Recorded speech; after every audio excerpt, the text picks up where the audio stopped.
Good morning, everyone, or afternoon, evening, whatever it is for you on your time zone. Welcome to the morning sprints of the Readathon. I am joined by some friends, so I'm going to let them go around, kind of introduce themselves.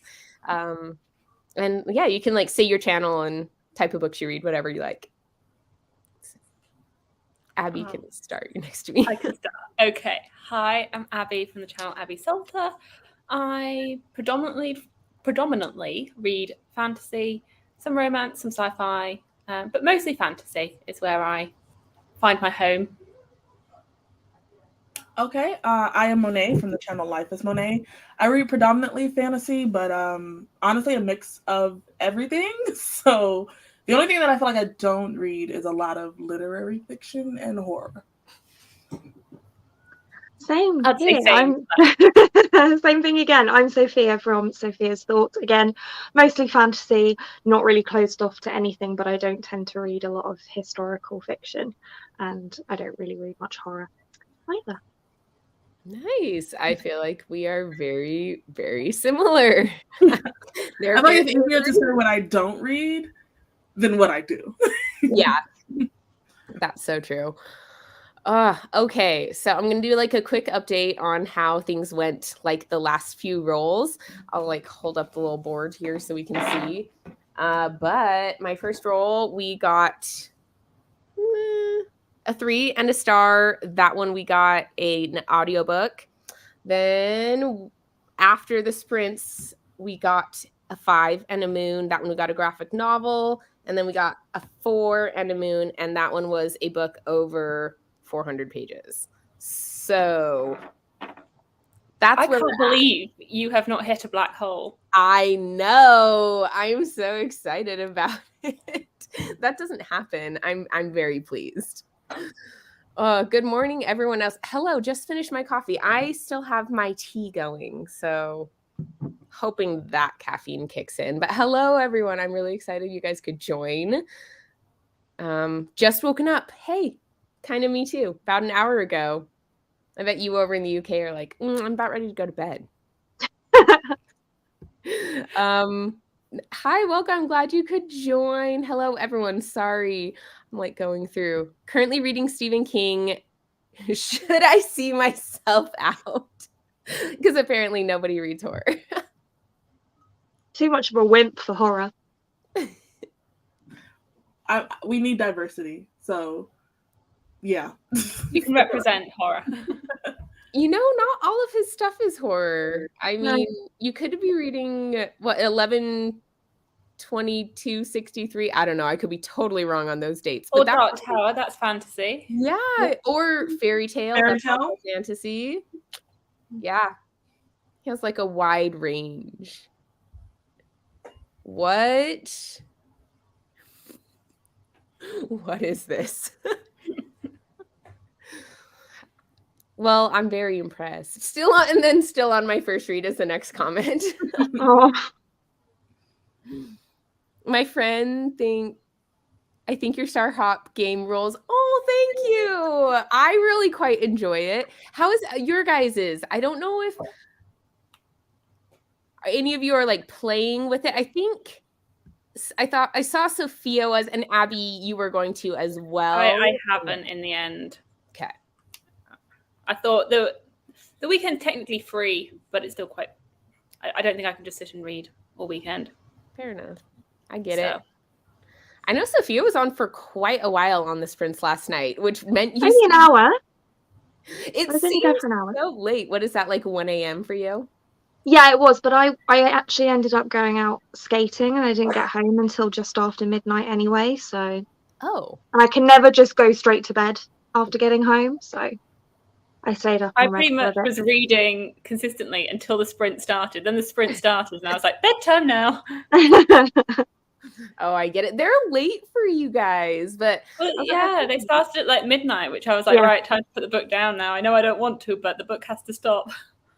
I know. I was starting the times. I figured starting it at midnight UK time would make it kind of fit for everyone a little bit better. I don't know. Just winging it. But what are y'all reading? What do you have? I have fallen down a hole, a Carissa Broadbent hole. No. Well, basically, I read this. Okay. I was reading it this week. I've literally just finished this in the park. And then me and the Amazon delivery guy had a moment because I saw him like outside of the reception. I was like, you've got a package for me. In his tracks. I was like, I need my package.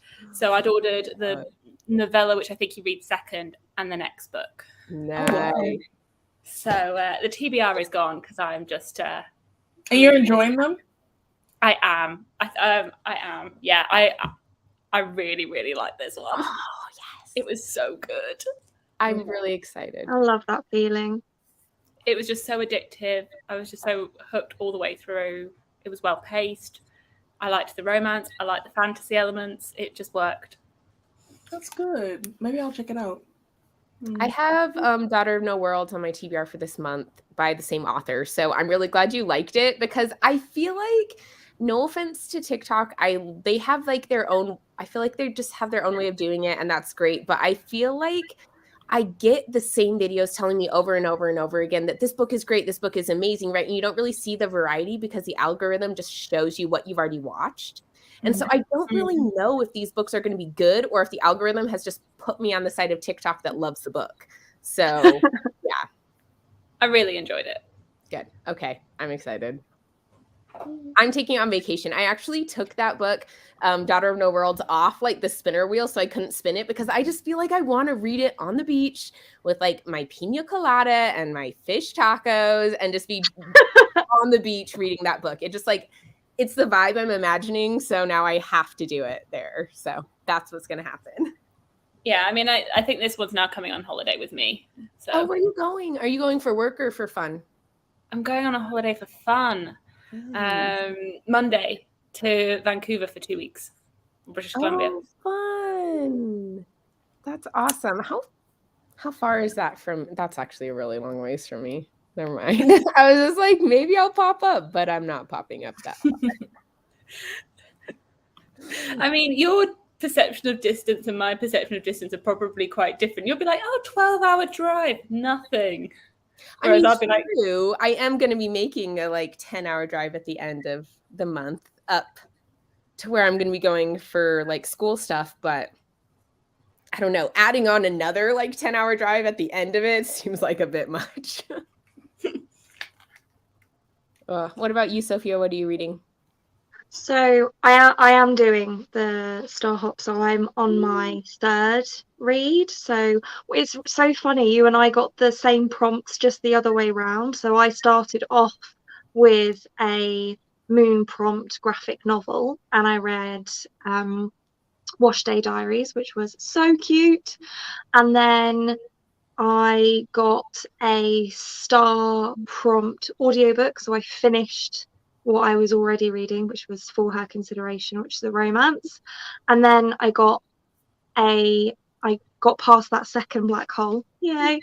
And got the second black hole too? Yeah, so I'm on the same exact spot on the board as you, so I'm on that moon.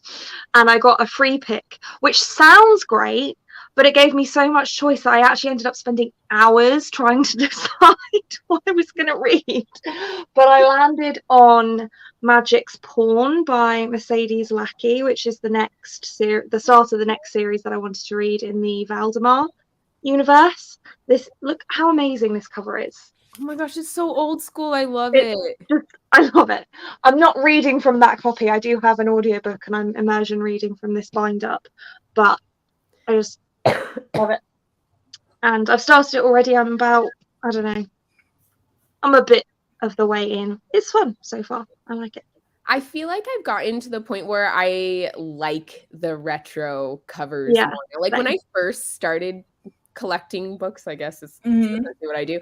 I didn't like them. I hated them so much. I'm like, they're so ugly. But now I feel like I just love them so much. I find an awesome retro cover of a book that I've seen the new cover of, and I'm like, no, I want the old one. Yeah, same. I just finished Half a Soul last night, so I'm gonna be vlogging and reading Fourth Wing. Oh my gosh, you have to tell me if you like it or not, because that is also one of my vacation books. Really? I've been seeing it everywhere, so I haven't been on BookTube in like a week or so because I'm like dodging all reviews trying not to be swayed one way or the other. Yeah, I'm dodging the more in-depth reviews that kind of actually talk about it instead of just say like, I love this book or whatever, right? Yeah. I read it. I felt the hype with that one. It got me last month. Yeah. Did you like it? I gave it 4 stars. Okay. I don't think I've seen anyone give it less than 4 stars, and like ironically, I still have like a bookish like connection on like my personal like Facebook and things. Like I don't watch TikTok, but I join like the book top Facebook groups. And this book is like all that I see. It's almost like Sarah J. Maas dropped the book. Yeah. How I'm seeing this book everywhere.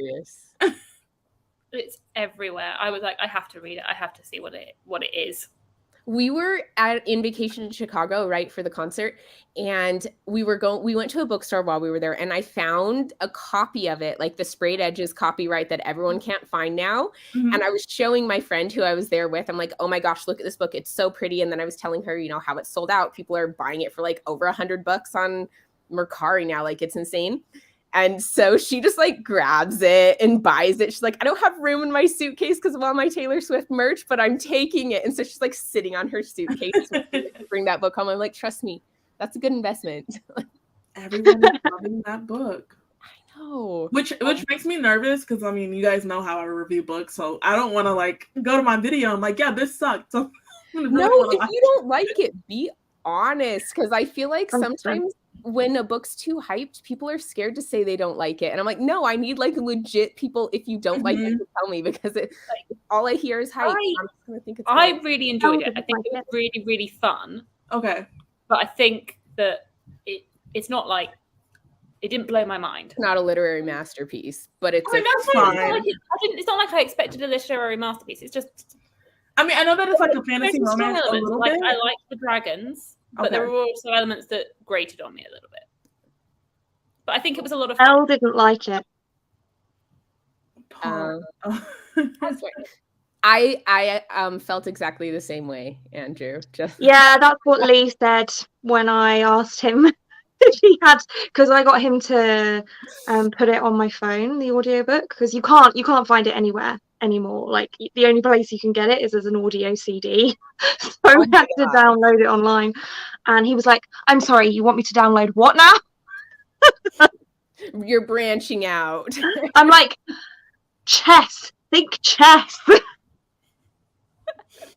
Oh, so fun. Yeah. Does she like ACOTAR? No, I don't think so. I think it was a little bit too heavy on the steamy scenes. I don't think she likes smut. So I she has liked some. Oh, really? But I think she just found that one a bit cringy.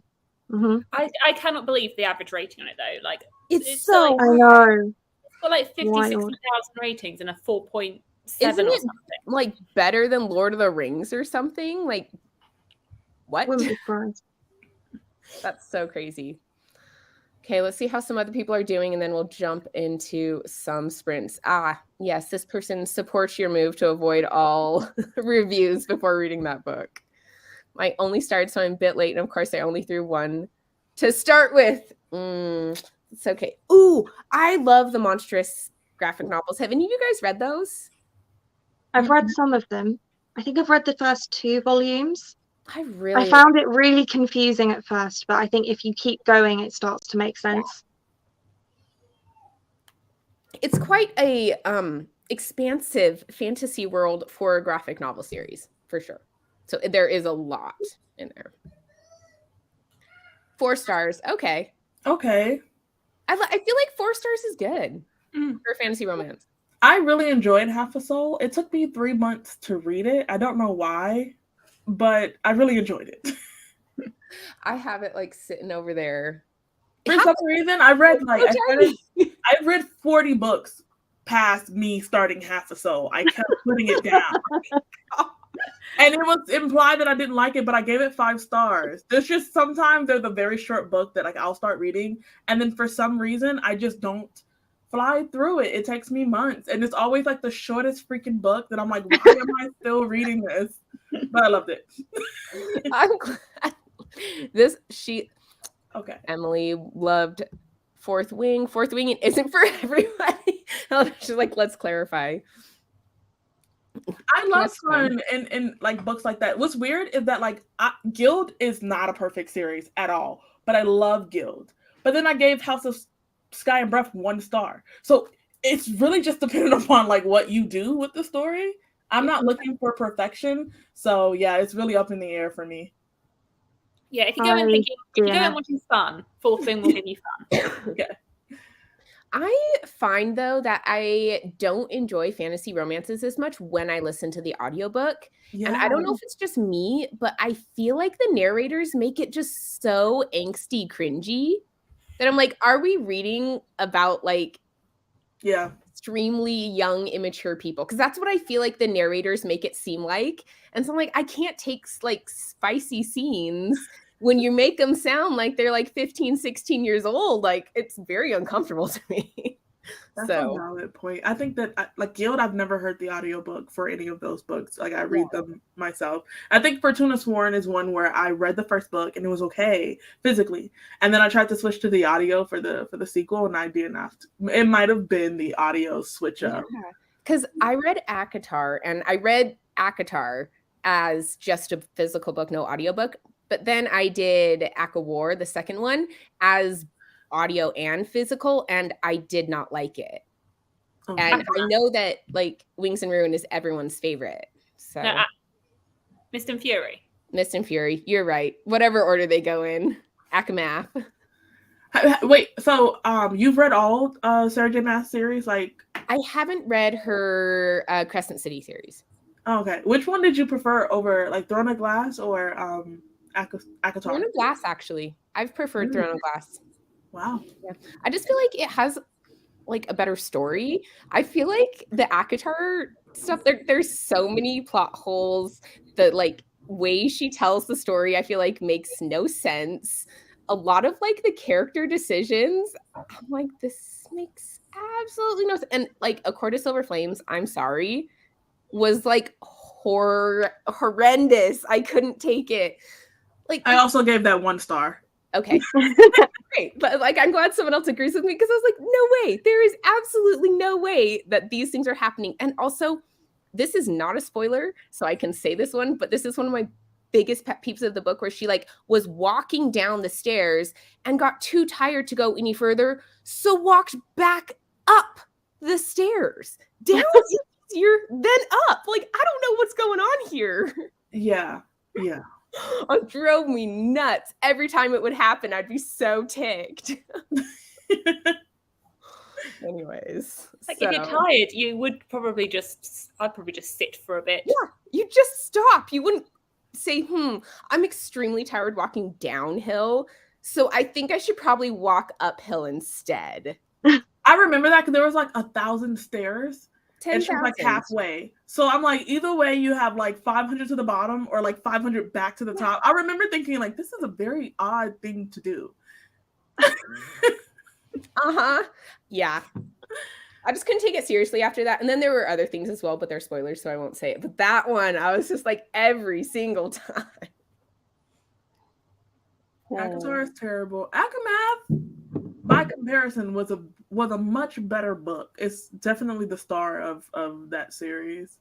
See, I think it's because I did audiobook, because I thought ACOTAR was okay. When I read it, I was like, it's not bad. Riddle was ridiculous, but like, okay. But then I hated the second one. I think part of it is I did the audiobook and I just couldn't take it. Yeah, I think Throne of Glass actually has a better like storyline, plot, better world building. So I would agree with that.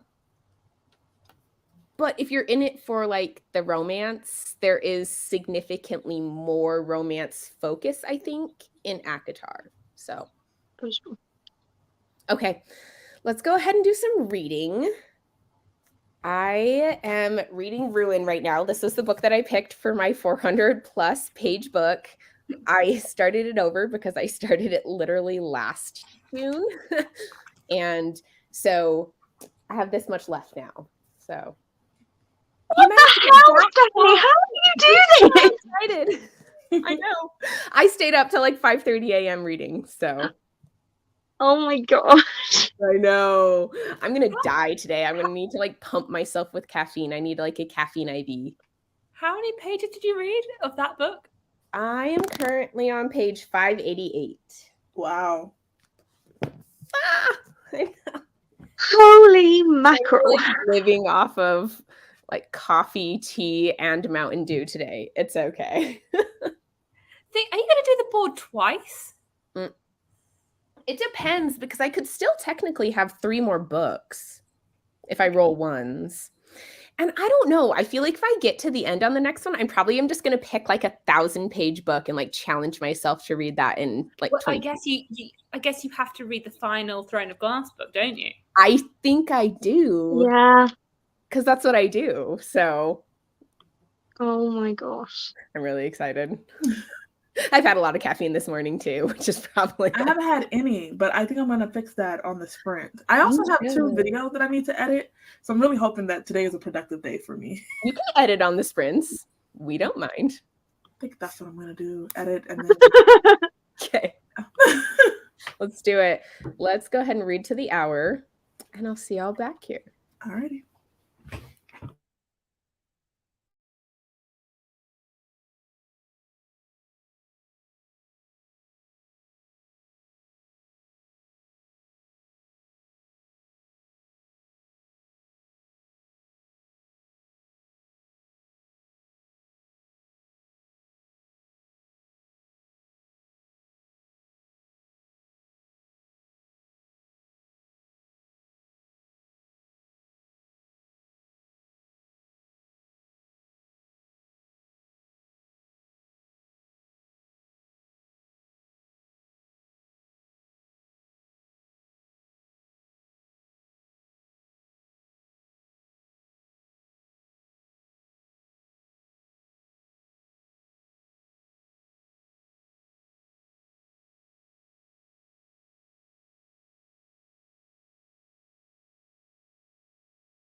Hey, you look cozy, Abby.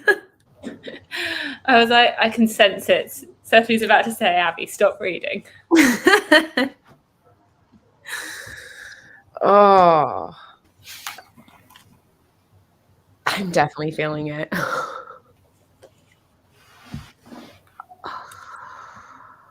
Oh my gosh. More caffeine for you? I think, yeah, that's going to come. Oh, I did read Tower of Dawn. And yes, you are correct. I read Tower of Dawn before Empire of Storms, which I know is an extremely unpopular route to go. But I'm never going to know the difference. So I'm okay with it. Happy reading. Thank you. I think it's going to be fun. Hello. Thank you so much for joining. If you're playing the game, I hope it's going well for you. No black holes. Oops, I think I skipped one. 37 pages. Nice. I know. How many did I read?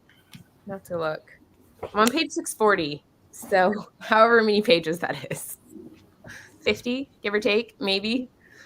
I read 50. Yeah, I think I did about 40. Nice. I'm like 10 minutes away from finishing a video. So. Nice. I was gonna say, it looked like you were editing, so. Yeah, I was.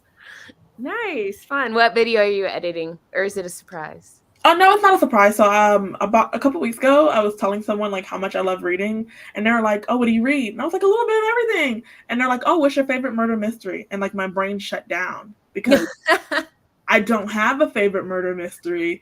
So I did a vlog where I read like all, I guess, very popular murder mysteries, which was mostly just books by UK authors. So there's that.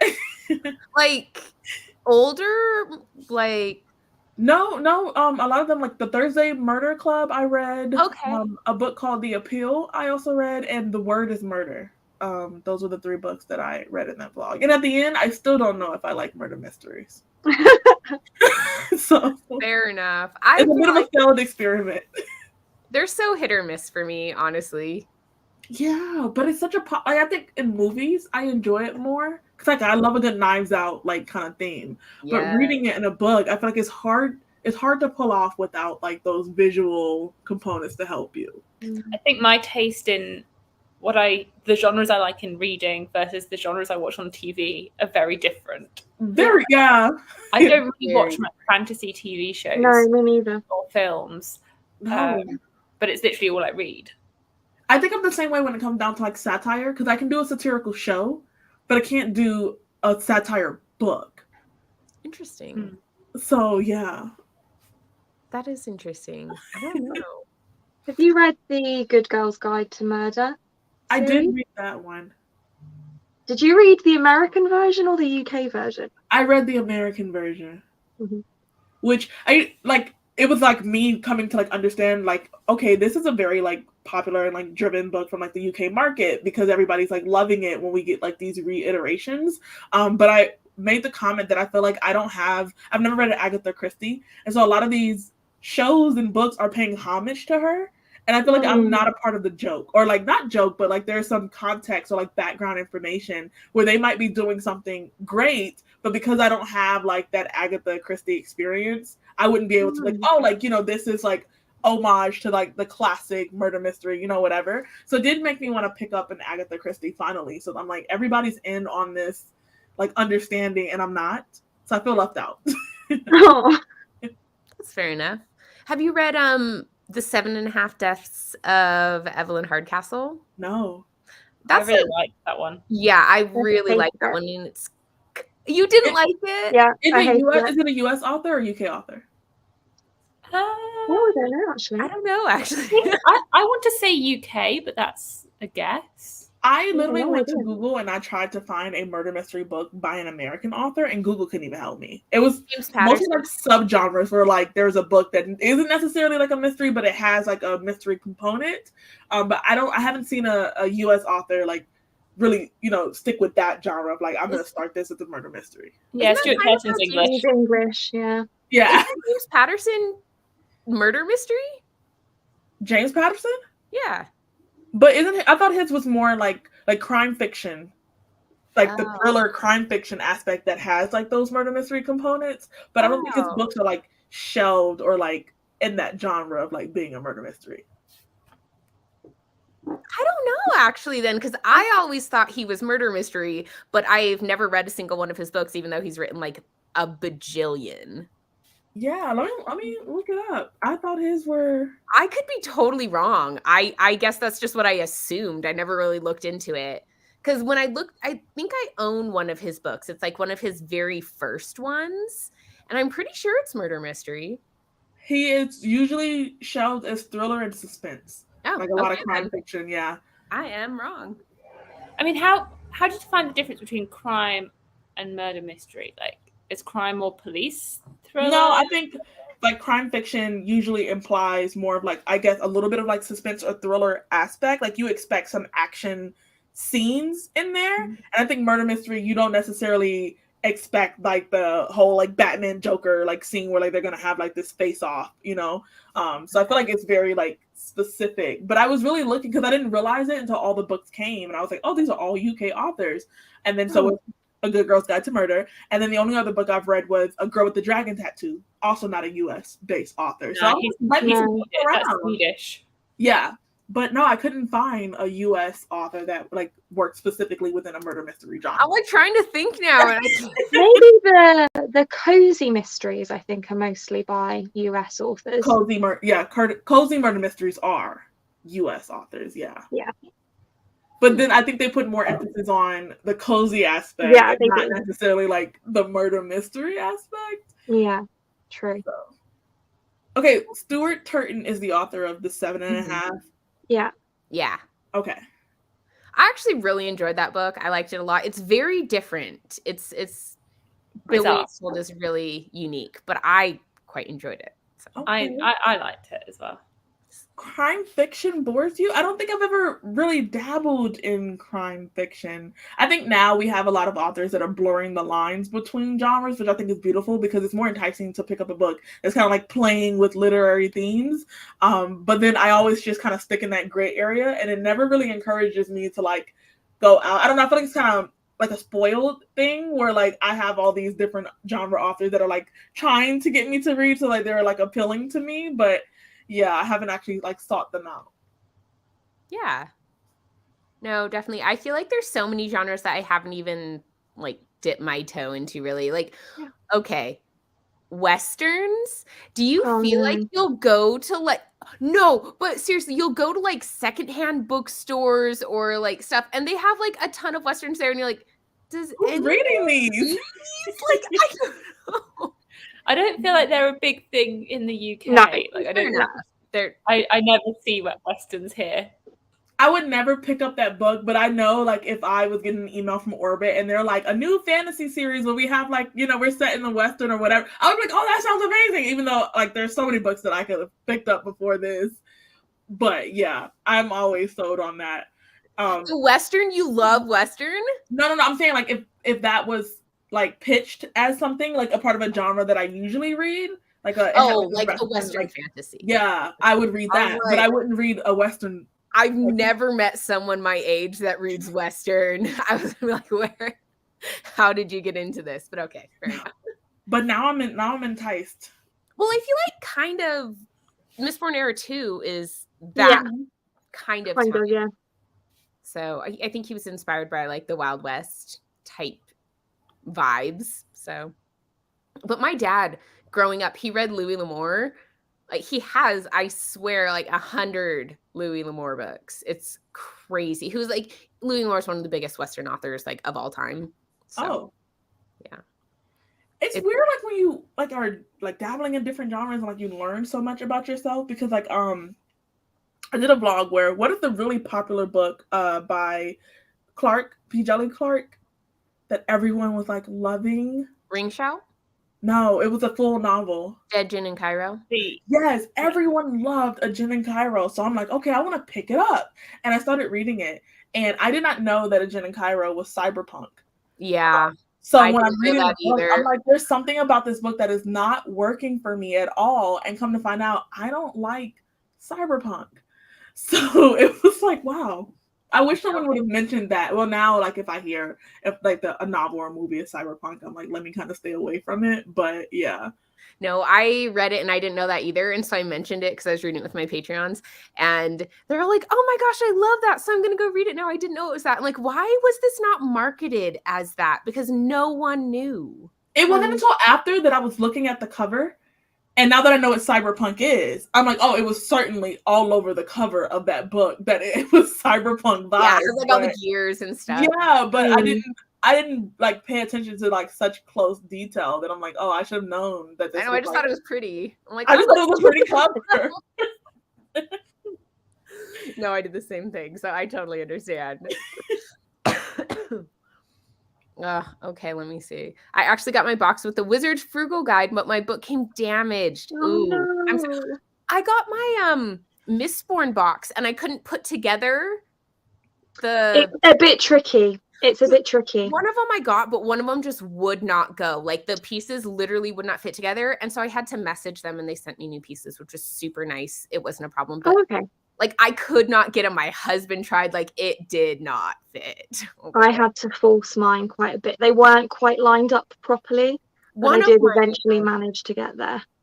Yeah, one of them I could get to work, but the other one, like it just didn't. It did not fit. We both tried. I tried, like even those, like the gentle hammers, the like padded one. Like I tried that. No, it wasn't happening. I was like, I'm just gonna break it. So.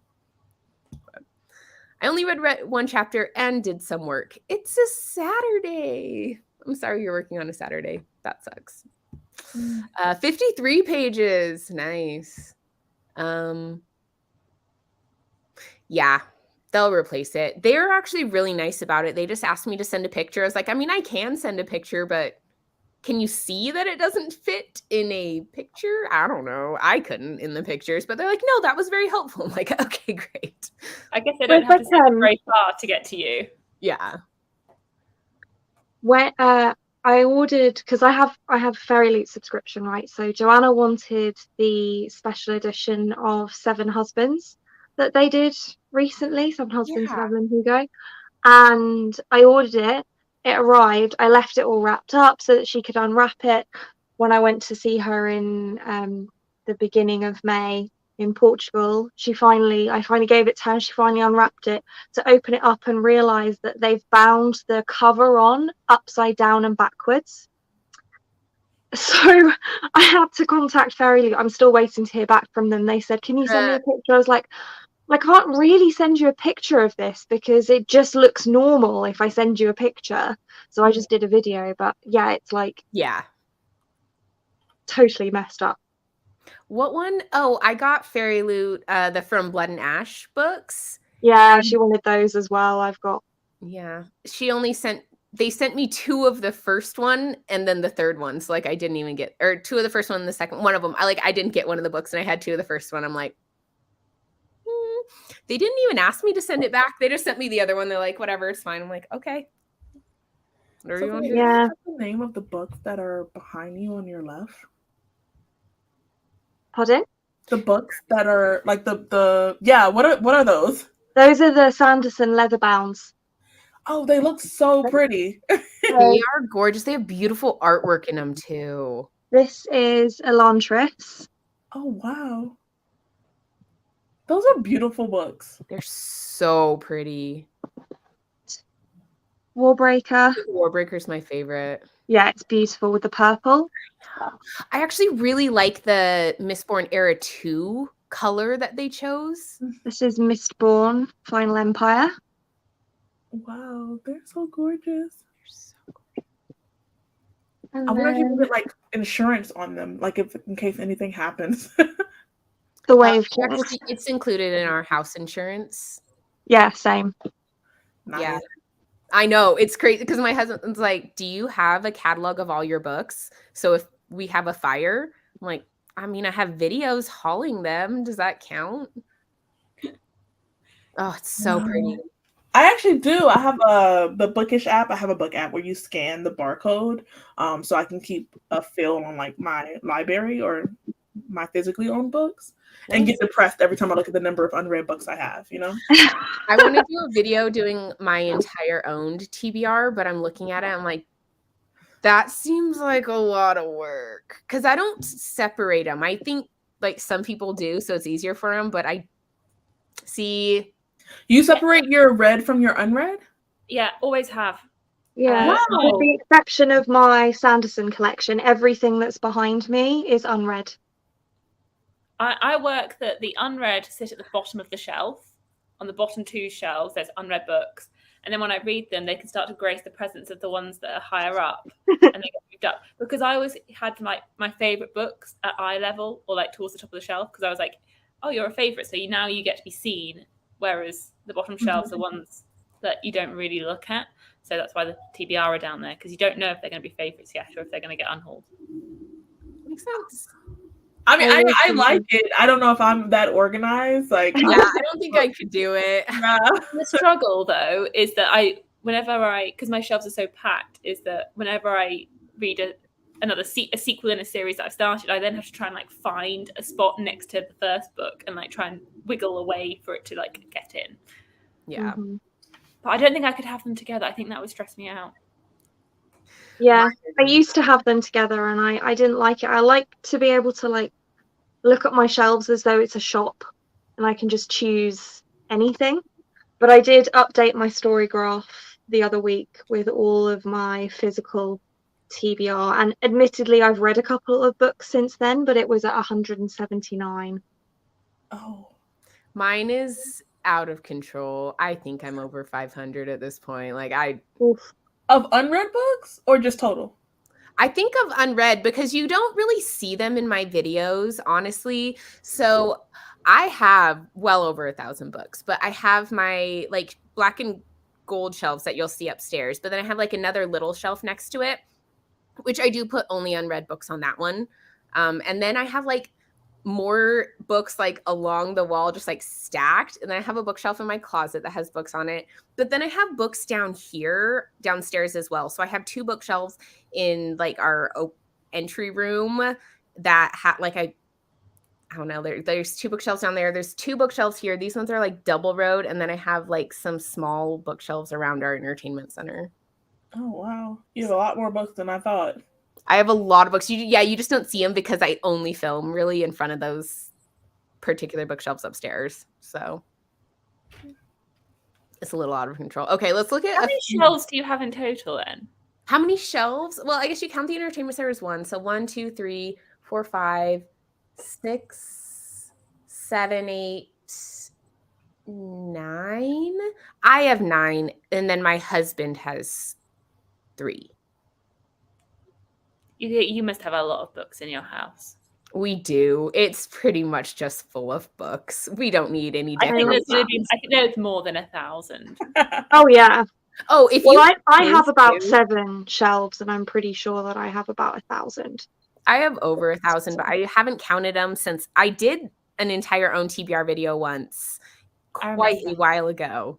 And I think I had like 400 unread at that time, and I know I have more at this point. So, Oh, my app is called Book Tracker. Book Tracker. Okay, Yeah. I should look that up because, yeah, he's asked me before. He's like, "What if it burns down?" I'm like, I know what's there. Well, look, if there is a fire in my house, Lee is grabbing the cats, and I'm grabbing my leather bounds.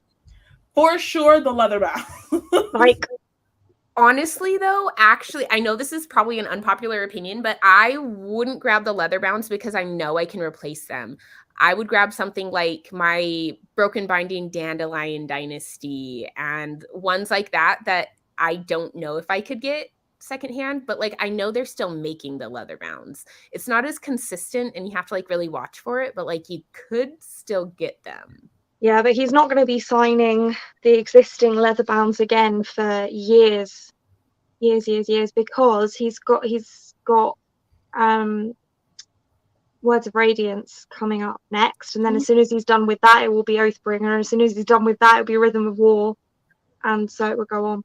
So I actually I went to the conference last year for the release of Mistborn Era 2, and I was waiting in line. They had closed down the like merch store that they had, and so I stopped. I was like, oh, they're like, we're restocking, and they had like a surprise stock of all of the leatherbound signed. Wow. Oh wow. And so I got in there and grabbed all the ones I didn't have and got them all signed. So he does them sometimes. You just have to Live Yeah. in Utah. yeah. Yeah. Yeah. You go into stores and sign stuff too. Like if you go to the bookstore near his house, he'll like pop in there sometimes. And sometimes he won't post on social media that he did it because otherwise it's like a stampede. But yeah. Are you going this year? Yes, I am. I already got my ticket. Yay. Got the VIP. They're going to give us hoodies this year. I'm kind of Oh, excited. fun. I know. Will it be cold? It'll be cold by then, right? Yeah, November tends to be pretty chilly. Last year wasn't too bad, though. I just had to have a jacket. So it wasn't too bad. Is it in the same place again this year that it was last year? It is. It's at the same conference center, but the thing is, it's a very large convention Yeah. center, so he can expand if he needs Yeah. to. It's really big, so if he just needs to get more area, he can do that. So I don't think it should be too bad. Yeah, all the books you can't replace. That's kind of how I feel too. I'm like ones that have like huge sentimental meaning, but I do Yeah. agree the leatherbound would be hard to replace. But I do feel like maybe though, if like I reached out to him and was like, "Hey, mine burned down. Can you sign my new ones?" He probably would do it. He seems like a nice guy. Like, I'll bring them to your house. I'm not a stalker, but I know where you live. I'm pretty sure the whole shaving his head thing must be a charity thing. Did he shave his head? Yeah, he's shaved his head. I didn't Completely bald. that. Oh my gosh. I think And he said he's going to announce the reason why at the beginning of July. And I'm just like, it's got to be for a charity thing. yeah. It's a birthday present for me. Yes, Abby. I'm sure that's exactly what it is. No, he does a lot of, so his charity that he does a lot goes to the hospital where I work at, actually, which is kind of cool. Oh, Yeah. It's a children's hospital. So yeah. Okay, we should probably read some more. Let's read to the hour again. Okay. See if Monet finishes editing. You don't sound very excited about that, Stephanie. I am excited. I just feel like I'm a little tired. The talking keeps me awake a little bit better than the reading does. Maybe I'll go grab myself some more caffeine. Okay. Good plan. Let's do it.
Hello.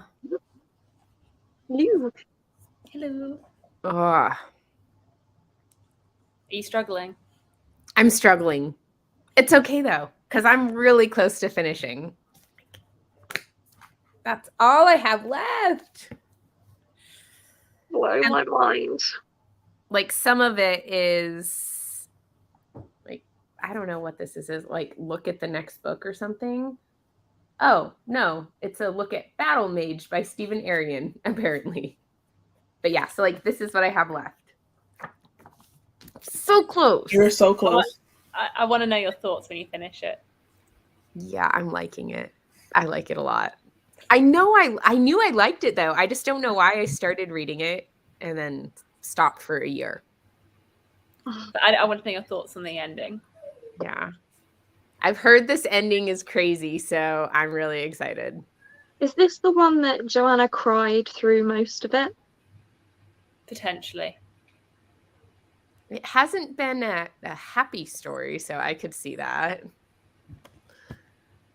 I wish that John Gwynn worked for me. Unfortunately, he doesn't. Aw, I love him, but yeah. And he's like also writes a lot, so I could see why it's kind of sad if you don't. Yeah, but I think I have the exact same problems with Sanderson writing that I do with his.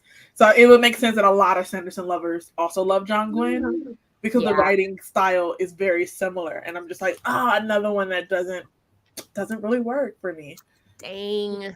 That is. I also tried The Shadow of the Gods recently for my Patreon, and I was trying so hard to like it, and it just didn't work.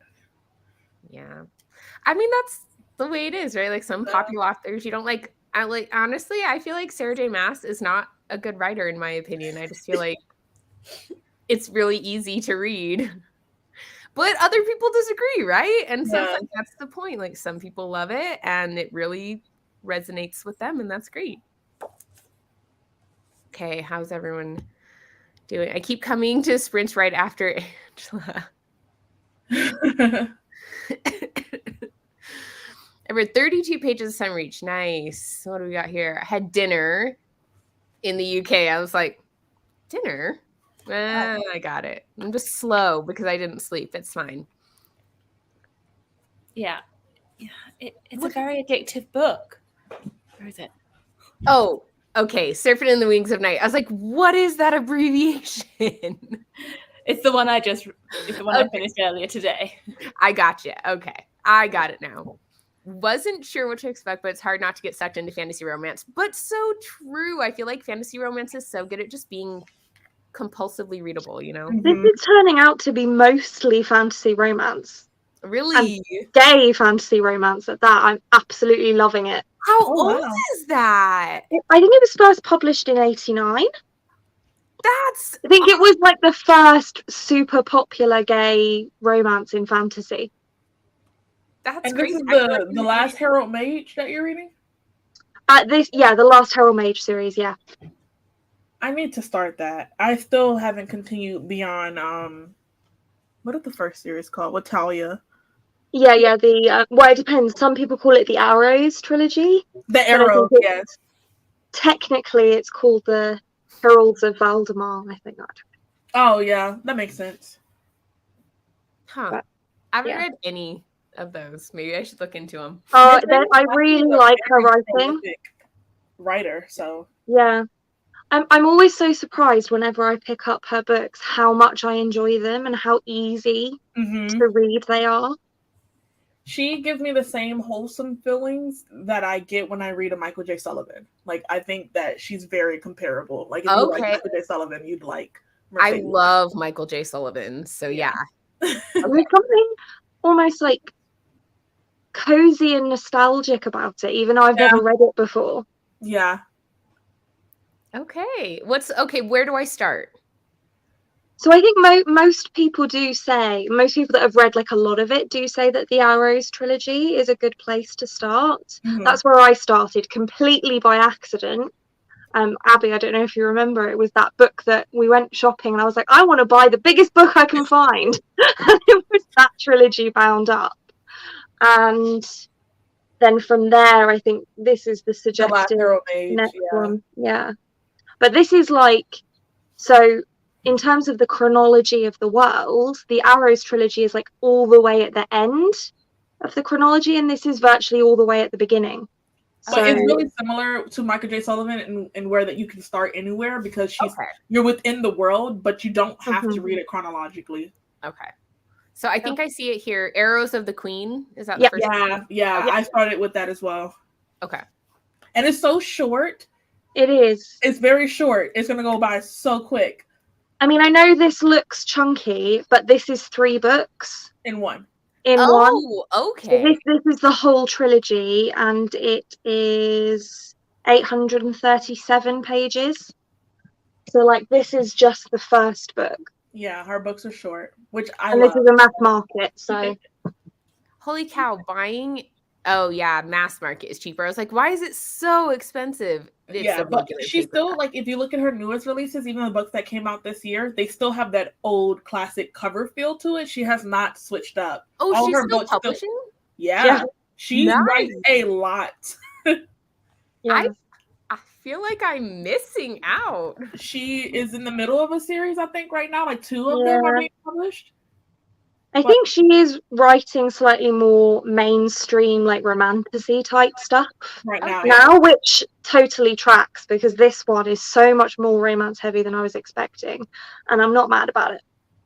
I like romantic. A lot of books, hasn't she? She has loads. I just googled so her. many. Oh, yeah. I mean, I think even in the Valdemar universe, she's got like upwards of 50 for sure. Yeah, she's a Sanderson in her own right, but she's been writing since like 85, 84. Yeah. And she has a ton of books. That's crazy. Yeah. Okay, I think I need to start reading Mercedes Lackey. It's now going to be a thing. Extremely prolific. Yes. I kind of feel like, though, she sounds like one where I think it'd be really fun to go to used bookstores and like try to find her books. People do. Like, it's a fun thing for people to do that. Yeah. That's what I did with.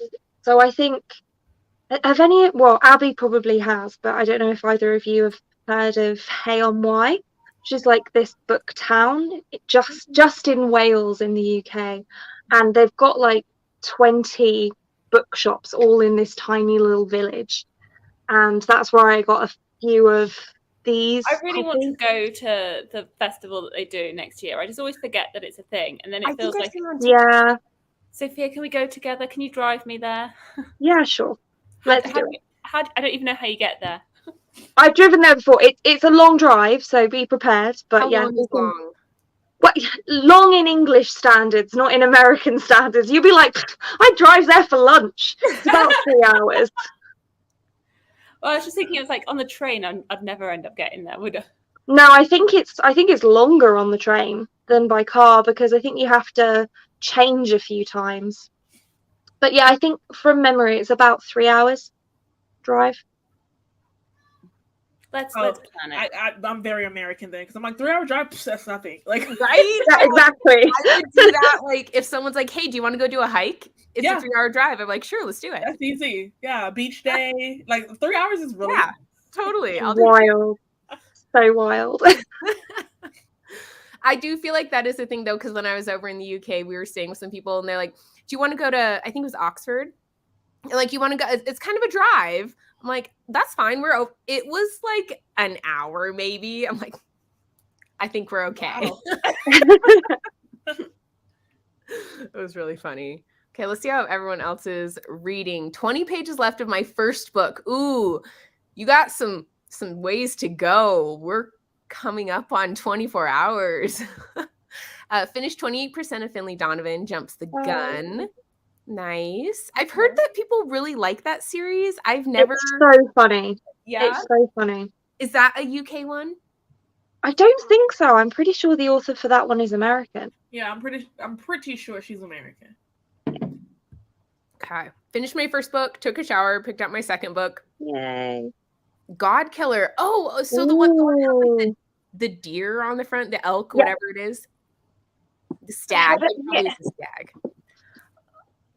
This one. Oh, love that cover. It's so gorgeous. It's so beautiful. I hope the book is good because the cover is absolutely stunning. I have it. It's like right here. It's on my TBR for this month. It's on my Ooh. Jones TBR. None of you have read it, but you have it.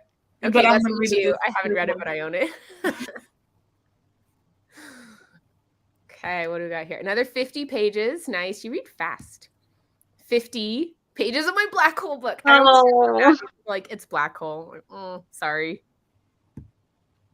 Less than 100 pages to go in Daisy Jones and the Six.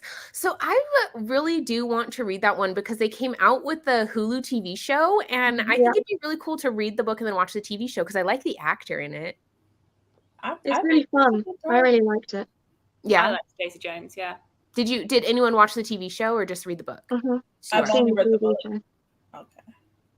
I recommend the TV show. It's really good. I considered picking it because, like, I have some friends at work that they're like, we should do a book club. You read all the time, and I'm like, I do, but you guys like the same types of books that I read. I mean, I'm more than happy to read books with you. I read a lot of books, but book clubs are not my thing. Like, I don't think I could join like a local. I never read books that I'm interested in.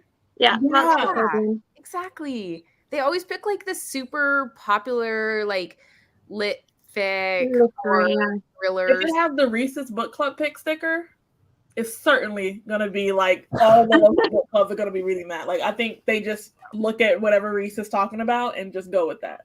I know, and honestly, I mean, no offense to her, but I feel like she picks very like in the similar vein type books a lot. Yeah. And so I was like, meh. Yeah. If you're going to read Daisy Jones, though, I strongly suggest the audiobook because the whole thing is an interview and it's like a full cast audiobook, so it's really good. So when it comes in whatever 12 weeks or whatever, however long the halt is at my library. Currently reading On the Lake. That sounds pleasant. Nice. That sounds nice. That sounds so I might be heading off for dinner because my food's going to be ready in 5 minutes. Sounds good. Have fun, Abby. I hope you enjoy your dinner. Enjoy. It was fun. But thank you for having me on. I had a lot of fun and definitely read. 100 or so pages read. Nice. Enjoy your dinner. I like it. It's good. And that's in the novella, right? Yeah. Nice. Halfway through now. Well, good to know you like it. That makes me feel good about jumping into Carissa Broadbent because I'm really excited to start Daughter of No Worlds. I've been really enjoying it. Yeah. Okay. Awesome. And the books are so pretty. Do you have the hardback of either of those? No, I got paperbacks. Oh, okay. I want to know if those hardbacks have stuff under the covers because Daughter of No Worlds does, and it's really pretty. No, I went with paperbacks because they were significantly cheaper. That's true. I just am a hardback girly. I like the hardbacks so much better. I know, but they're floppy at least. That is good. They do also take up so much more space, don't they, hardbacks? Although these are quite tall, so they're quite a bit of space as well. Are those the US ones is why? Because I feel like the UK ones tend to be shorter and not floppy. Yeah. It's a self-pub one, so. Oh, yeah. So they're probably the same no matter where you are. Right. Well, okay. Good luck with the rest of your Enjoy. Thanks. See you soon. Oh, you do need to read Michael J. Sullivan. I think you really like him. He's a good author. I think you would really like him, Angela. Yeah. I think he's on my list for this year. I'm going to make a prediction if you do read it. My prediction is that you are going to like Legends of the First Empire more than the Writer of Revelations, which is going to hurt me. But I think that's why I'm planning to start. I feel like I started with Legends of the First Empire because I didn't know any better. Like, I actually didn't really know about his other series that much. Like, I knew they existed kind of, but I just feel like that one was the one that I started with because my sister's boyfriend actually, like, has been a big fan of Michael J. Sullivan forever, and he backed his Kickstarters. I didn't know that he made Kickstarters to actually publish these books. Yeah, but he did. So you can find his name in there because he lists his like Kickstarter backers in his books. So you like can go find his name in there, and it's like he backed it. I'm like, that's so cool. I wish my name was in there. But yeah, so he introduced that way. I saw him and I was like, those are gorgeous covers. So I am a Michael J. Sullivan stan, okay? Like, I love that man and his wife. I'm an honorary member of their family. You can't tell me otherwise. I really do love them. Are you serious? Do you know, have you talked with them? Or No, do you just love I'm them? part of their like the beta readers. Oh, But I no. get like all the newsletters, and like him and his wife kind of like live in this remote area, but a lot of readers will inbox them and like email them saying, hey, we'll be in town, and they let people come to their house and like eat and like Aw. whenever you're driving nearby. But we just got an email saying that they're finally starting to travel post COVID, and that like email them if they're in your town, they'll like email you back and like come have dinner or like coffee with you. Aw, It's, that's like, Oh my super God. cute. I love these people. Yes, they're so nice. I was reading the because like Michael J. Sullivan, you can tell that he really loves his wife, and so like the female characters in his books are really like strong and like I they love actually them. carry the plot. But his wife writes like the afterwards of most of his books. So it's really nice to read from him and her because she's like his first beta reader. She gives him like a lot of advice. So it's like so adorable. Oh my gosh, I love them. Cute. Did you ever read the author's notes for those books when you were reading Legends? Yeah, I did. Mm-hmm. There was one where he mentioned that his inspiration or what he was pulling from for Legends was the Wizard of Oz, like the characters and how they're not like the most believed in, like they're not the heroes of the story and they're all like severely lacking something. And after I read that, I'm like, every character in Legend of the First Empire does give an Oz feel because it was just so perfect. It's true. They're all kind of like underdogs. Throwaways, yeah. Yeah, they're like cast I have off. to look out for that. I do love an underdog. So All of the characters are underdog. And it's so funny because like there is another like group of warriors or like knights that you would think would be the center of the story. And he said that that's where he started, and then he switched to like all the background like toss away characters. He made them the central, and you wouldn't know unless he told you that it was like a Wizard of Oz inspired like cast. But in hindsight, you can really see it. It's obvious. love it. They're so good. I want to reread them now. But no, I need to read like the Rhaeria ones now. It's time. I've heard that they have one of the best bromances like in literature.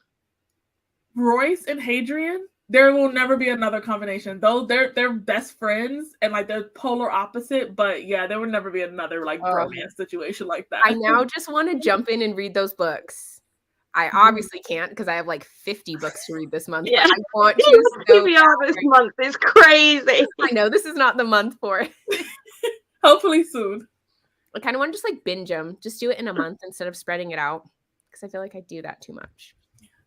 20 pages left in my book. Nice.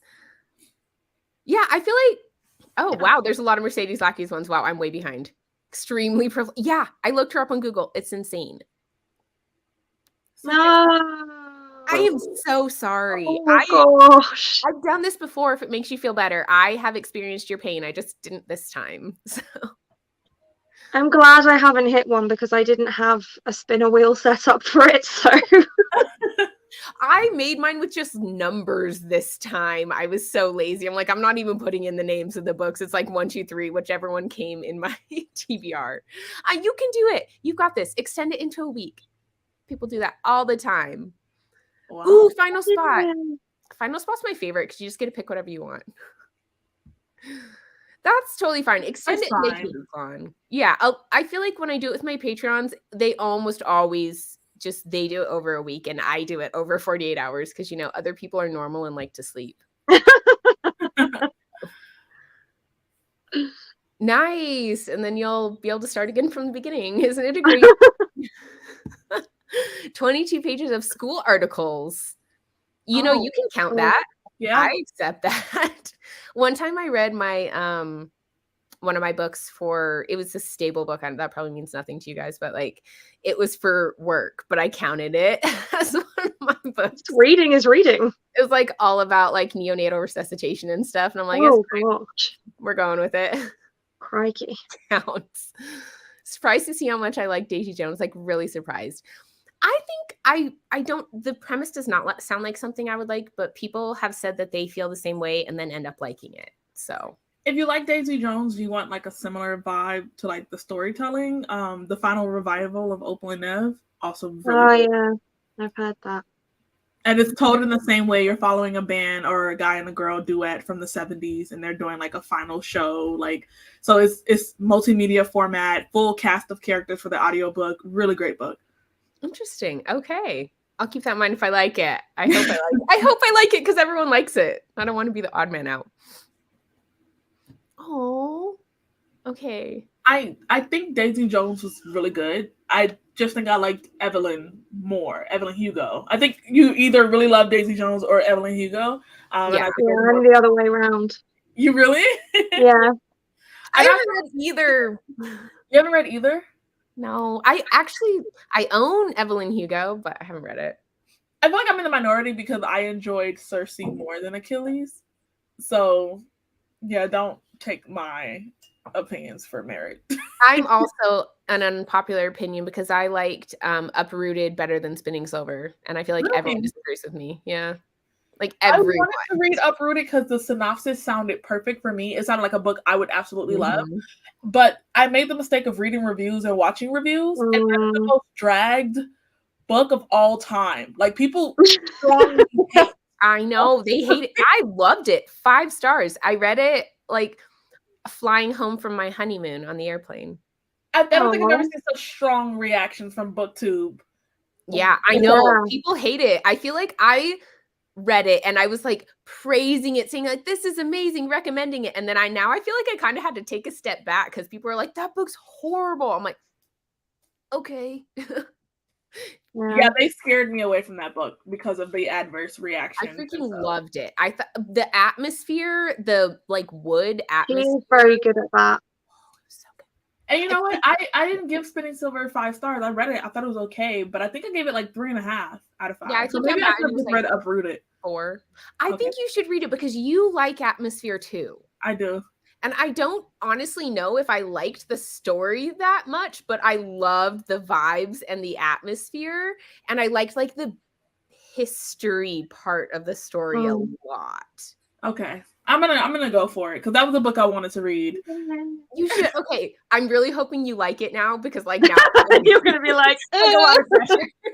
No, I understand though, but I think I always wanted to read it, but it's just again when you see people really hating a book, you get like scared. Yeah, no, I get it. I really love my local book club. But it's something where I knew I'd not always be reading things I love. Yeah, see, like I get if you just want to like chat with people, get to like that type of thing, totally different. But that's why I set up a book club at work, but we don't read a specific book for it. We just get together and talk about the things we've read recently and what we like and stuff.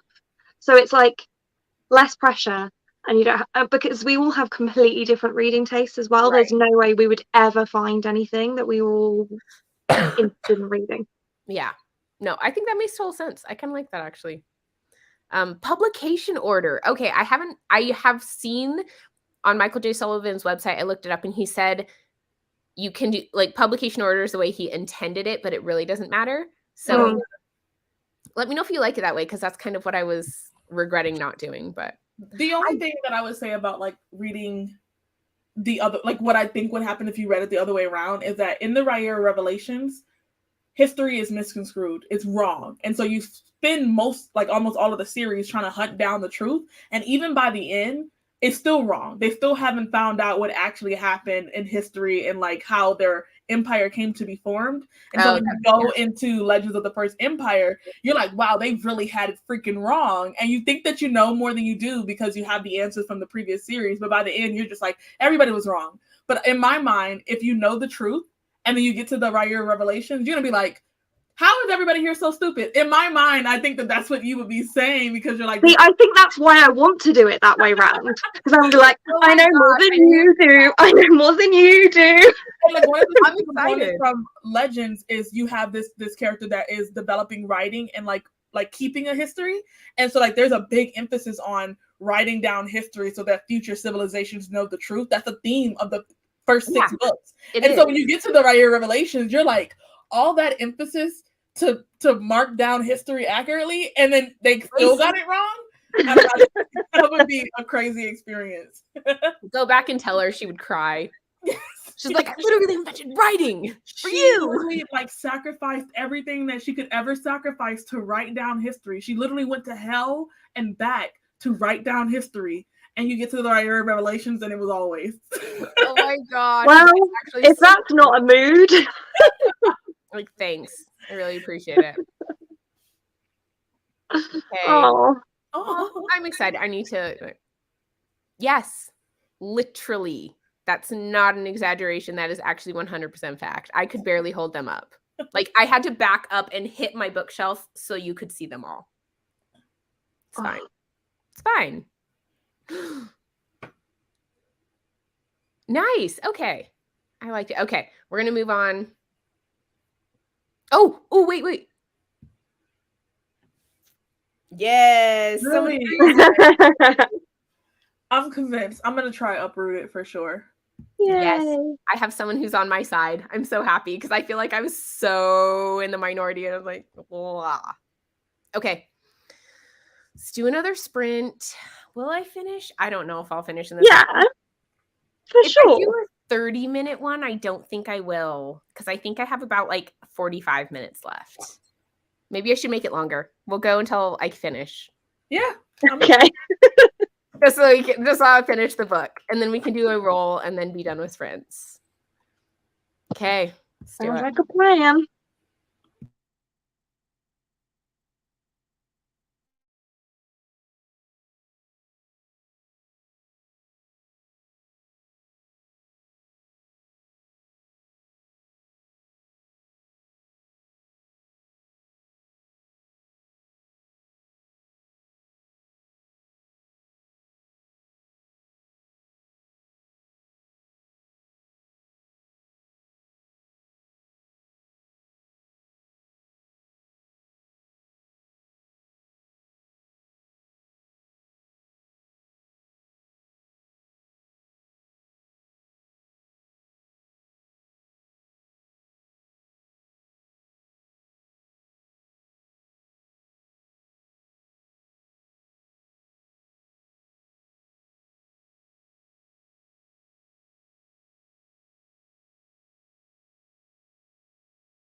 Okay, welcome back.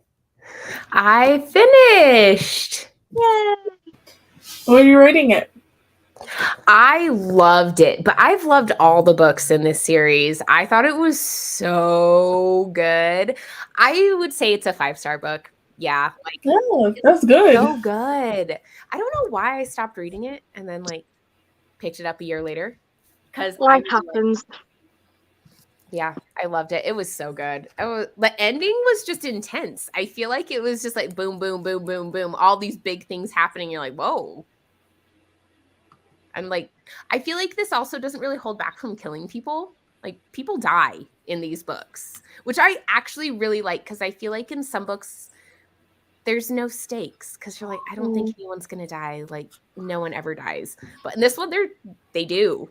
Like, lots of them. Ones you like, ones you don't. Like, people in this die a lot. I love when authors are that bold. Yeah. I really like it a lot. Okay.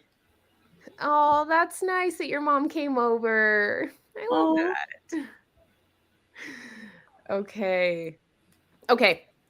I'm going to do my next roll. We're going to see what we get. I could, like, there's a potential this could be my last roll of the game, but Depends what you get. It depends what I get. Okay. Fingers crossed. I really actually do hope it is because I would like to put the last on there, right? Which surprises no one, but yeah, I really hope. Drum roll. Here we go. Okay, we can see it. Gotta like also film at the same time. So here we go.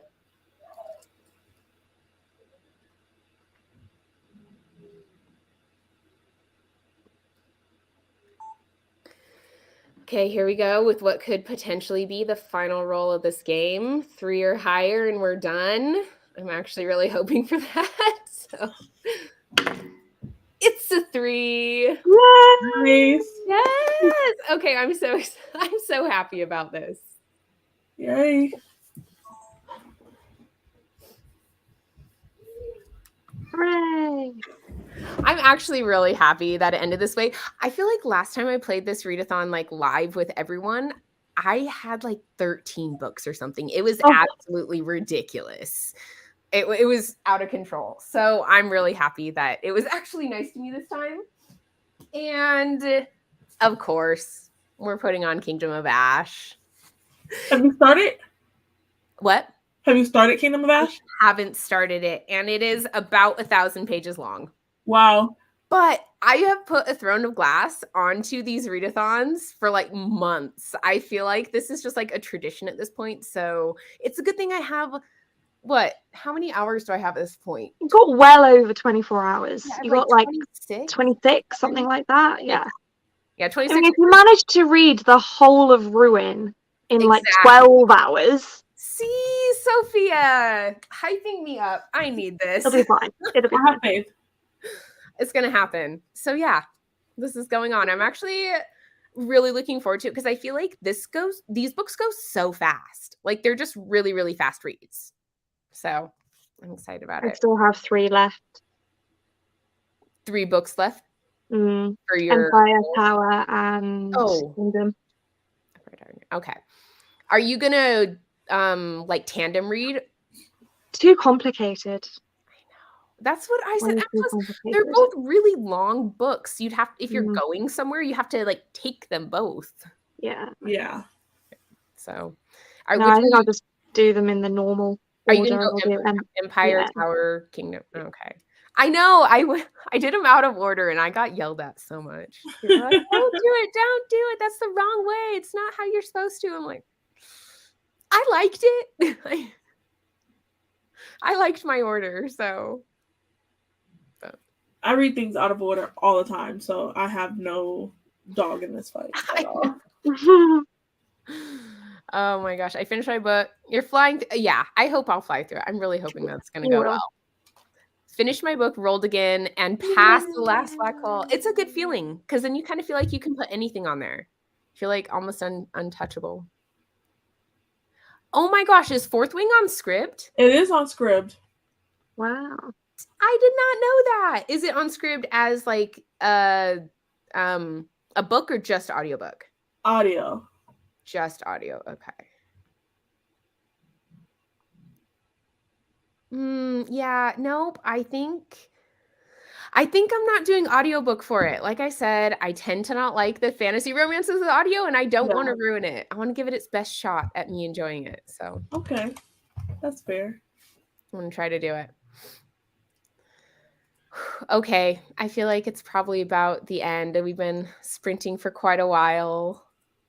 Did you finish editing your video? I did. I managed to do 3. So Yay. yeah, very. You were fast.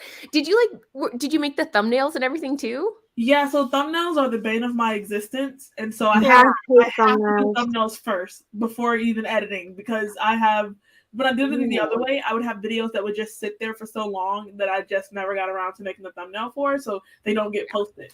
So I have to like force myself to do a thumbnail first. Oh my gosh, maybe I should start doing that because I'm the same way. I have a couple videos edited that I just haven't made thumbnails for. Yeah, it's so bad. And like I make thumbnails on like my iPad. So it has, because when I sit down to my computer to edit, I edit and then throw right on like Patreon or YouTube, and I already have the thumbnails. But leaving my computer to go do a thumbnail and come back, I can't be trusted. Yeah. Yeah. I think I might have to. I always do mine on my phone while my video is rendering. See, I tell myself I'm going to do that, but then I get done editing and I'm like, ugh, I need a break. And I go like get a snack or do something, and then I just don't do it. It is Life as Monet. Okay. I should put like a link in there. I didn't put like links down in the descriptions, and that's my bad because I wasn't sure who all would be able to join, and I didn't want people to feel like pressured seeing their names like linked in the sprints. And so I was like, I'm just gonna do it later. Mm-hmm. I can like go find you.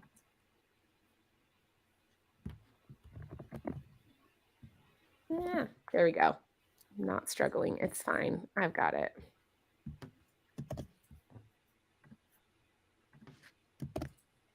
Oh, someone else is faster than me. Thank you very much. Thank you. I appreciate it. Here, let me star that one. There we go. I know. Some of them I'm not even going to post anymore because it's been too long. Like one of them is like a fall vlog. It is not the fall anymore. We are now in summer. Yeah, I have several videos. It feels too late now. I even have a video with you, Stephanie. Remember you sent me that clip? Yeah, I do remember that. Done, and it's been over a year, and I'm just like, it's too late now. That was a really long time. Did you read those books? I read everything except Wondersmith. I just read Nevermore this month. Oh, did you like Nevermore? I did, yeah. It's so good, huh? I feel like it just is like a vibe, right? Yeah. But yeah, now I'm like, it's too late. Yeah. I feel the same way. She's like, just save it for next autumn. Honestly, if I hadn't said it, people probably never would have known. They would have been like, oh wow, she got this done very early in the season. Do you do like Vlogmas in December? I don't do Vlogmas in December just because I feel like I'm always so busy in December. It's the end of the semester. Mm-hmm. So, which you don't have to worry about anymore. Are you so happy? I actually am going back to school in the fall. No. Oh. Did you? Okay, so you got your master's. Are you going back for a doctorate? I'm actually going to do one more master's. Another master's. Yeah. So I actually just got admitted yesterday. I just got an email yesterday saying that I was accepted. Oh my gosh, that's awesome. So what was your last one? Was in some sort of like international relations type thing? It was international relations. But this master's is a certificate to teach, so I'll be able to teach secondary education. Oh, would you teach at like university? Yeah, that's like my ultimate. Well, I'd like to work in the government, and I like to use my international affairs like degree. UN. Yeah, but I don't currently live, because I'm a military spouse. I don't currently live close to like where those positions are. Right. Yeah. So in the meantime, I was like, let me do something else to where like because we move around so much, I need something to do in the meantime. So this is basically like a alternative career if I need it. And I was going to do Teaching is great though. Huh?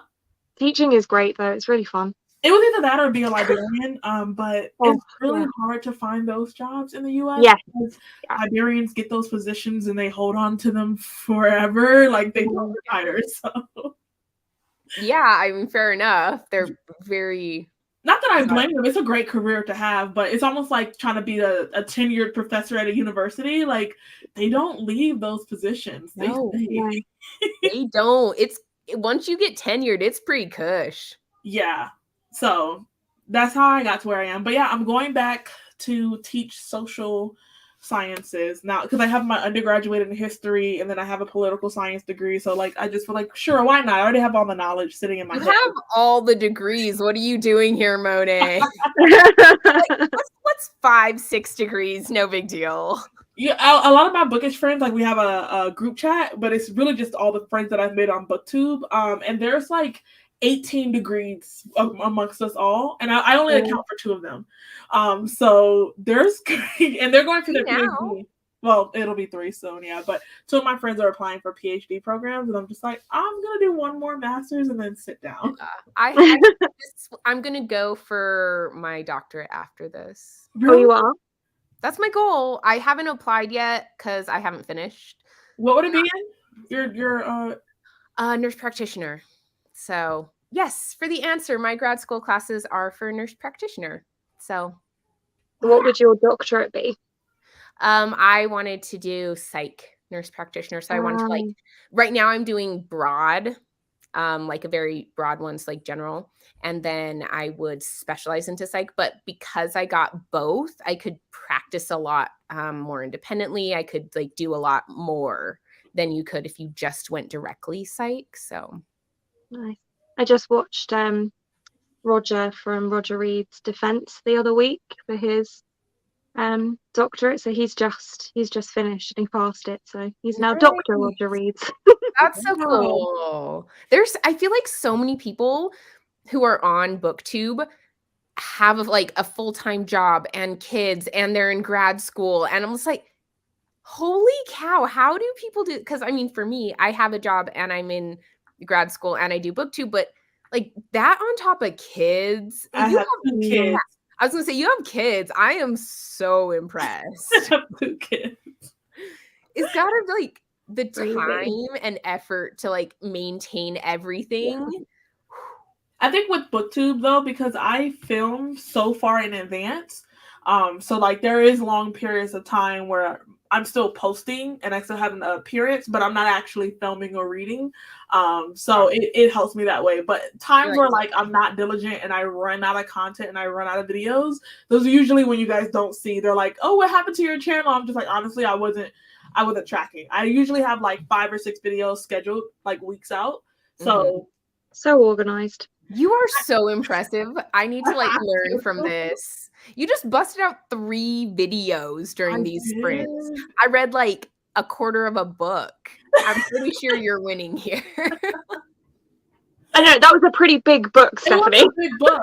It was, but I mean, 3 videos plus the thumbnails. See, like if it wasn't the thumbnails included, I'm like, okay, I get it. But like, I swear, thumbnails are like 3 to 5 business days for me. Like and I think like I have friends and book content creators that do awesome thumbnails, and I'm like, hey, how do you do your thumbnails? And there's like 17 apps that they've downloaded, and I'm just like, I do not have the capacity to jump between like PowerPoint. Yeah. No. And my thumbnails are super basic. I use 2 apps, one to edit the photo to like do the contrast and stuff, and one to put the text on it, and I'm done. Yeah. Even for text, like I was looking, like there's these really cool, and I know you guys watch bookish content, but like what's popular right now is like the bubble letters, where it's like a pastel and then it has the outline. I'm like, where are you guys finding this font? And it's on some other app that I don't want to download right now. So I use, what is it? Adobe Creative Cloud or something. It's free. What's it called? Sounds Adobe Express.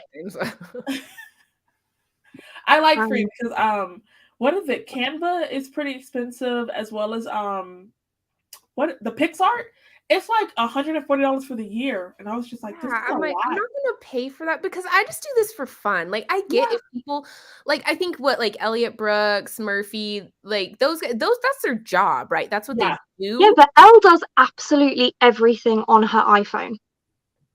She edits on her phone. She makes her thumbnails on her phone. Like literally the whole thing. Yeah, seriously. She does everything on her phone. Your eyes. I know that you've probably been subscribed to her for a long time, but there was a time period during COVID where Elle was uploading every single day for like 2 years. Yeah. And I was just like, how is she doing this? And to know that she did it on her phone is crazy. Yeah. No. Yeah. I could not. She films, she edits, she uploads, everything from her phone. I'm just like, how does she have enough memory? Like, she's got to have so much memory on her phone. Because I remember when I was every 2 to 3 days, I can't. Because like I batch film, right? And it's like when I was filming on my phone, I could only have a certain number at a time because it would like fill up all the memory on my phone because you want them like in good quality. And when they're high res, I'm intrigued. It's always funny like, as a subscriber to like learn the behind the scenes of like your favorite content creators because you're just like, wow, like I could never do that. Like does it all on her phone, but then she has that really high-tech microphone and stuff. Right? That's funny. I love it. Oh, free Canva. I've used the free Canva to make like Instagram stories on occasion, but I think that's about all I do with. I downloaded it once and I found it confusing, so I just went back to Adobe. Oh my gosh. Well, I'll edit your videos if you want to make my thumbnails.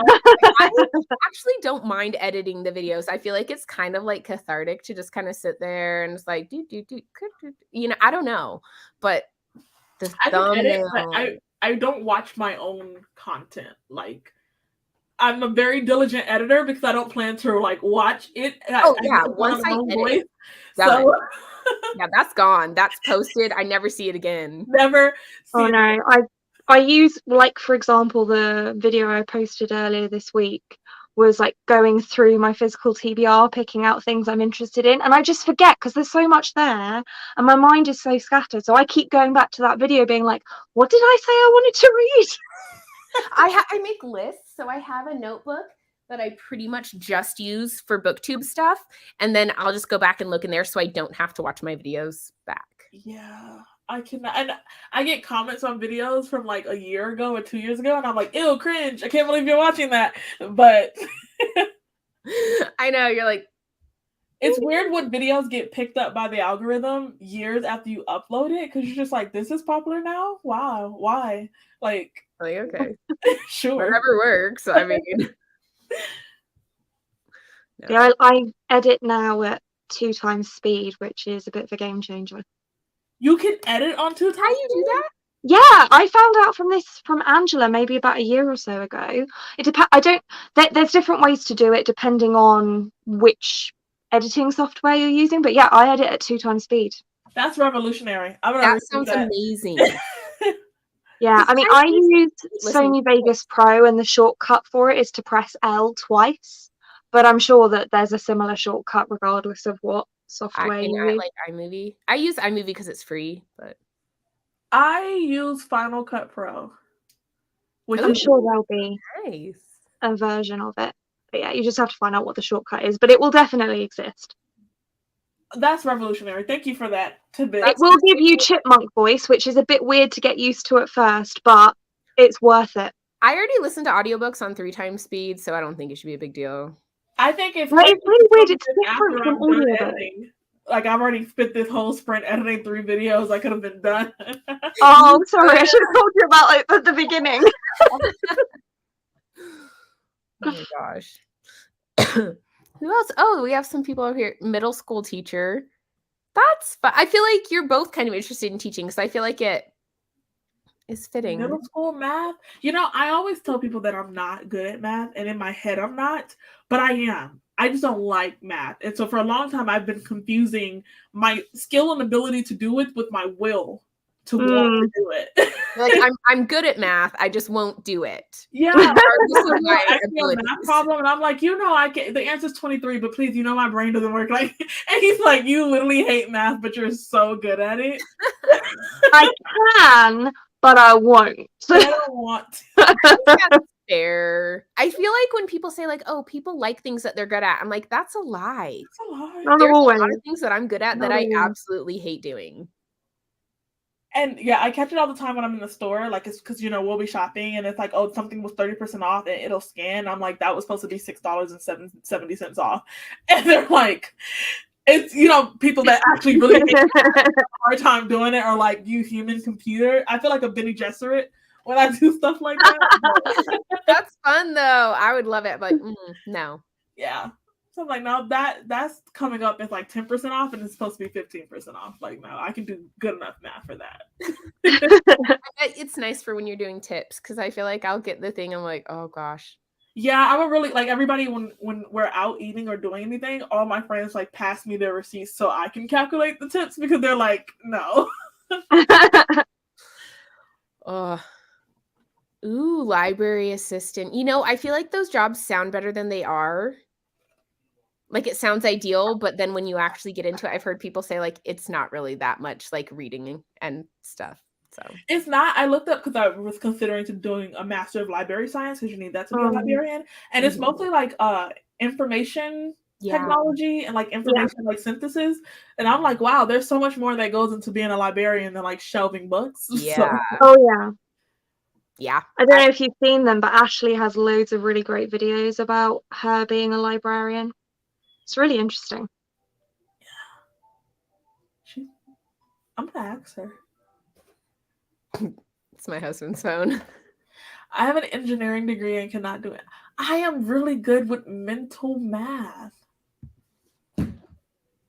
I feel like mental math was like drilled into you as a like. Yeah, but don't ask me to show my work. I can't. No. I can't.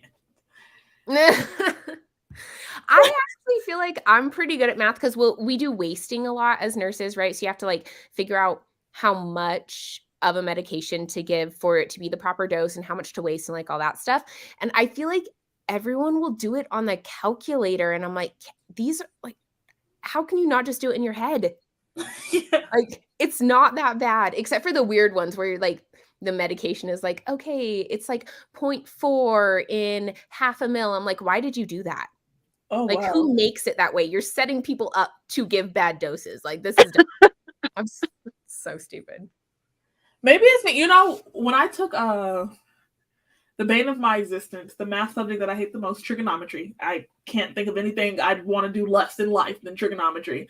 The scientific calculator, I would try to enter them, and math can be ambiguous depending on how you type something in, especially when you're doing like PIMDAs.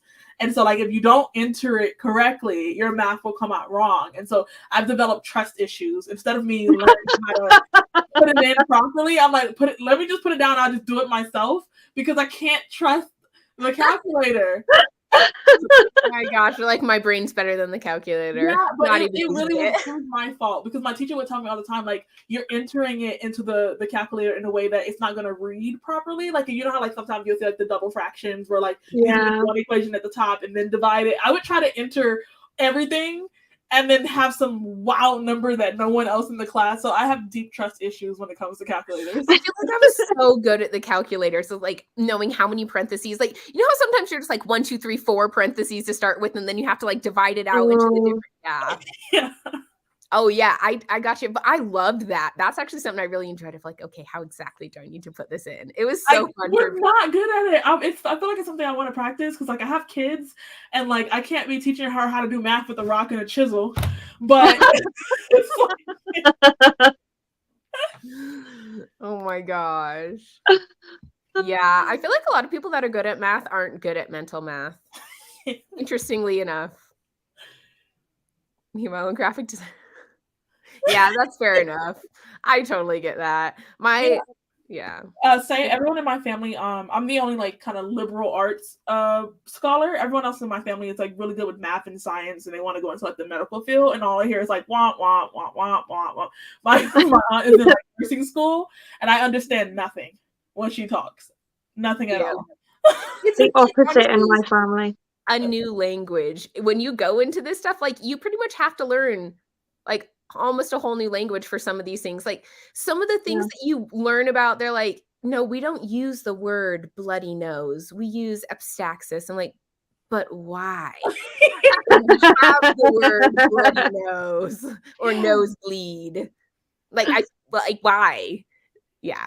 They do that with like everything. Yeah. You can't use regular words. So many of my family members went into like the medical and like nursing field. Meanwhile, I'm like weighing Tylenol and trying to see how much to give to my 3-year-old, and I'm sweating bullets because I'm like, how much is 5 milliliters really? You know? Yeah. Yep. I get it. My sister calls me all the time still. And for the longest time, I'm like, why are you calling me about adult stuff? Like I literally have never taken care of a patient older than 2. Like, what do you want from me? So, but when she calls about the little kid baby stuff, I'm like, got it. I got this. If it's peds, I got you covered. Oh wow, I wish. Nope, No. not to me like that. I like it. Honestly, I just feel like I don't like the hours and the lifestyle and stuff. I don't like working nights, weekends, holidays all the time. I know some people are like, oh, I love nights. It's great. I'm like, I don't. I became like a little hermit when I was working straight nights. That's actually when I was doing my YouTube channel, The Best Doctor, though, because I would just like have so much time to read because no one else is awake at 3 a.m. Wow. Yeah. Yeah. But she could pass it to the till and tell me the price.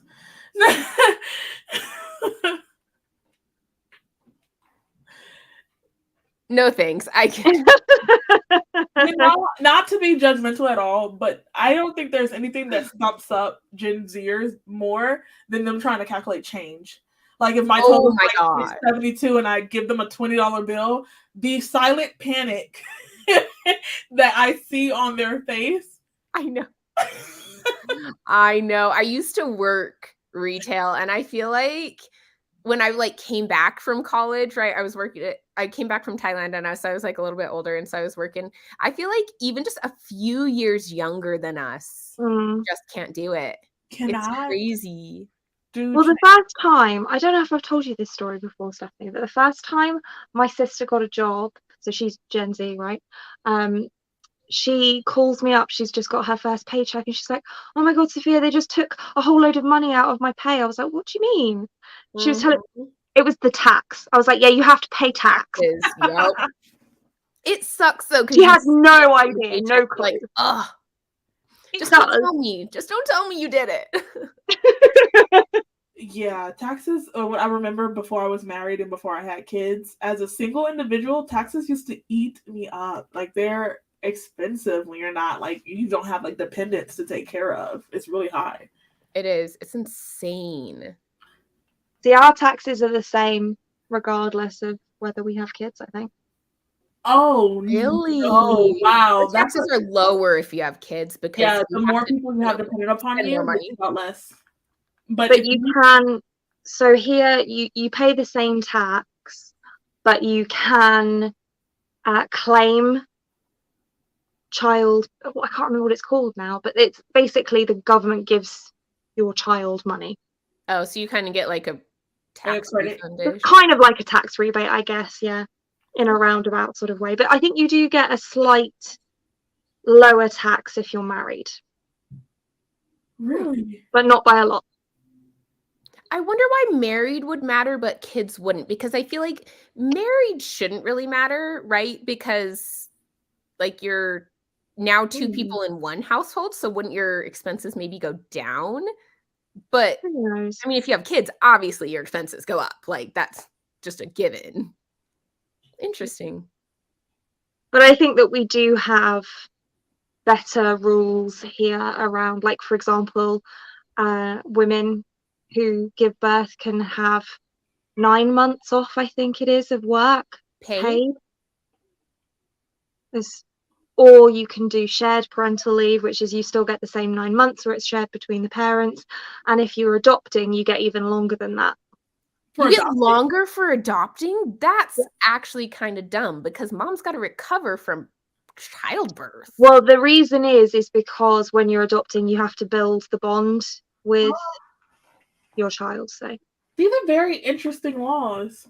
I feel like I'd want recovery time, like versus like adoption. I don't know. Like, have you seen some of those things those women go through? Like, I have not, and I do not want to. After my lawyer with an employer, I think people get 2 weeks, not even 6. There's actually no law that guarantees 6 weeks anything. Like we don't have laws in place that guarantee it. Most places will give you. So I think most places that I've worked, they'll give you like paid maternity leave. Most places don't give paternity leave. Some do, but paid maternity leave is usually, I think, 6 weeks, but then you can take 3 months, but you have to use your own PTO is usually what I've had where I've worked. No, this is required by law. Like if a company is nice, they'll give you full pay when you're on maternity leave, or if not, you get statutory maternity leave, which is like minimum wage, basically. Still, that's nice. 9 months. Yeah. Wow.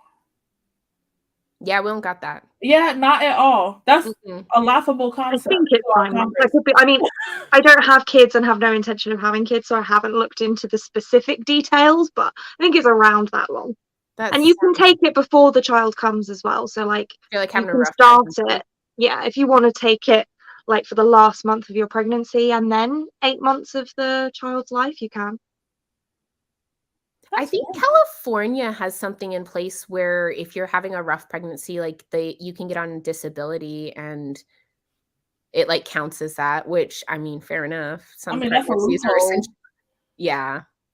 It's kind of a loophole, but they allow it, which is good. But I don't know any other states that really do that I know of. Huh. We deserve more rights. We have to fight for our rights or something. We do. Yep. This is crazy. I feel like being on sprints with people from other countries. I'm just like, what? Interesting. Yeah. Oh my gosh. Same in France. Yeah. You paid the same taxes, get an allowance. Okay. I guess that makes sense. Yeah. And it was really nice because my parents saved all of my child tax credit. That's what it's called. Child tax credit from like the whole time when I was a kid. And then gave that money to me when I was 18 so I could use it for school and stuff. That's so cool. Dang. They did the same with my sister, of course. Yeah, my parents did not do that. I'm so jealous. They're just like, you're on your own. Good luck. Maybe I'll bring you. But they let me take food from their house when I'd go stay with them. That's something. And like steal food. Gosh, college, good times. They were, but I don't think I'd want to do them again. Oh my gosh, like living on ramen. Baked beans on toast. Yeah. To be fair, I do still enjoy that. But that probably saw that was a popular thing in England, and I'm still trying to understand why. Is it like Bush's baked beans, like that type of baked? I don't know what that is. Yes, on toast. It is that kind of. Okay, I actually love those beans. We eat them all the time with like hamburgers and hot dogs. Yeah, but I don't know why it's on toast. I don't know. Maybe just like a convenient delivery method of it, you know? Oh, maybe it's really good. Toast, really butter, baked beans. I think it's comfort food. That actually sounds delicious. I might do that.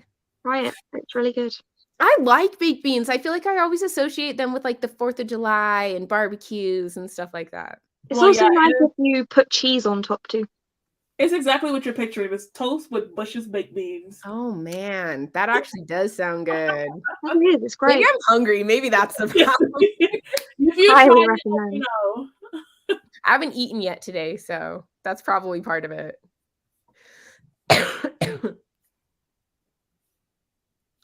Whew.